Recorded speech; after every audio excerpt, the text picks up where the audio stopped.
Even if you take the tube every day, you may not know all of its secrets. Welcome to Watch Mojo UK, and today we're counting down our picks for the top 5 facts about the London Underground. Before we begin, if you enjoy this video, please subscribe for more great content. For this list, we're looking at fun and interesting pieces of info about London's transit system. Number 5. Over 1,000 corpses lie under Aldgate Station. By the 17th century, London was becoming overcrowded, so when the plague hit the city, it was a hotbed for the spreading of disease.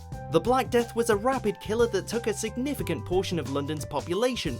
The city's cemeteries were full, so organisers had to do something about the bodies that were starting to fill the streets.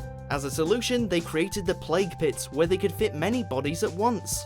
In the early 21st century, excavators discovered one of these centuries-old pits in an area underneath Aldgate Station, but they also exist all over the city, including areas that the Underground passes through. Number 4. It's been around for a really long time.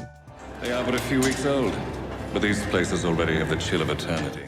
The idea of connecting London through an underground railway was first conceived in the 1830s, but it was only until the mid-1850s that the Metropolitan Railway was given the OK to start construction on an underground line.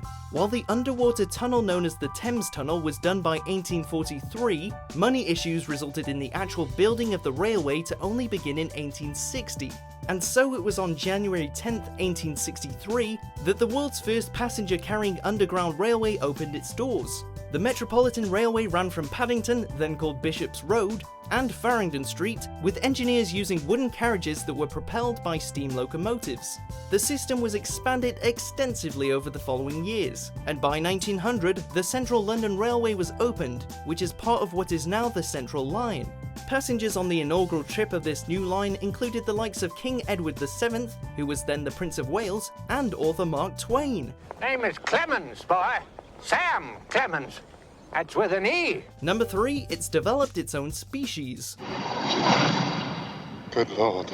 During World War II, 180,000 people were housed in the undergrounds of London, and they had to put up with a wide variety of pests and vermin due to the sanitation standards of the time. Years later, however, a doctoral student by the name of Catherine Byrne decided to look into one of these biters. After collecting mosquitoes from various points across the underground, Byrne concluded that these samples were markedly different from the mosquitoes that lived above the ground in the area. The above-ground mosquitoes fed mainly on birds, while the underground mosquitoes fed on humans. Damn mosquitoes. The two species have become distinct enough that they can't even procreate together any longer.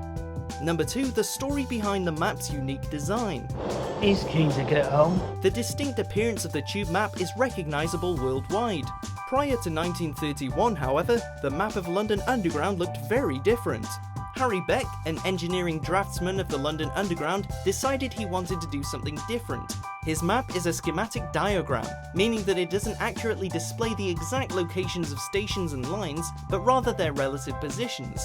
Beck made the observation that people using the tube didn't need to know the precise geographic locations, but rather wanted an easy-to-navigate system.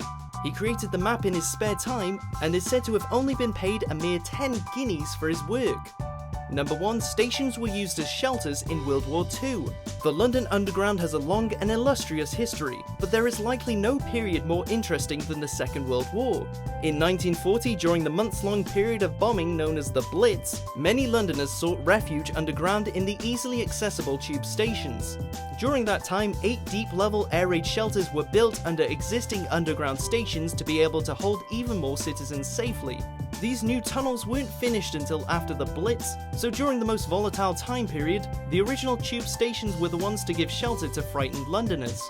Specialty supply trains would run each night to bring food and warm beverages to the refugees. Do you agree with our picks? Check out these other great clips from Watch Mojo UK and subscribe for more great content.